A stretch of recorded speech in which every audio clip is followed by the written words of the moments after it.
আইমান সাদিক ভাই কিন্তু আমার অনেক ফেভারিট, যেহেতু উনি স্টুডেন্টদের নিয়েই কাজ করেন বা টিচিং প্রফেশনে আছেন, তাই আমরা সবসময় আশা করি যে ছাত্র সমাজের কোনো সমস্যা হলে উনি পাশে থাকবেন, হক কথা বলবেন। যেই না জনপ্রিয়তার ছাত্র সমাজের সাপোর্ট উনি পাইছেন এককালে, আশা তো থেকেই যায় সমস্যা হলে উনি ছাত্র সমাজের পাশে থাকবেন, থাকা তো উচিতই বটে। কিন্তু সমস্যা হচ্ছে ওনার একটা বৈশিষ্ট্য আছে, ছাগলামি করার। কাজের সময় ওনাকে বাটি চালান দিয়েও খুঁজে পাবেন না, কিন্তু কাজ সইরা গেলে সেলিব্রেশনের সময় কই থেকে জানি এক চিপা দিয়া ঢুকা যায়। গত বছরের জুলাইয়ে পোলাপাইন যখন মরতেছিল, উনি কোন গড়তে ছিল আল্লাহ মাবুদ জানে। যেই না শেখ হাসিনা প্লেনে কইরা পালাইছে, উনি আর উনার এক ব্যাবলা দোস্ত দুইজনে দুইজনের গলা জড়াই ধইরা ঝুইলা ঝুইলা গান গাই পালাইছে রে পালাইছে।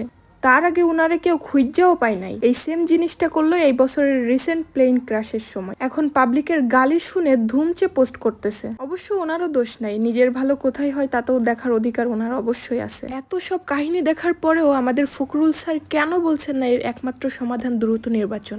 আমি জাস্ট এইটা শোনার অপেক্ষায় আছি। আমরা নির্বাচন চাই।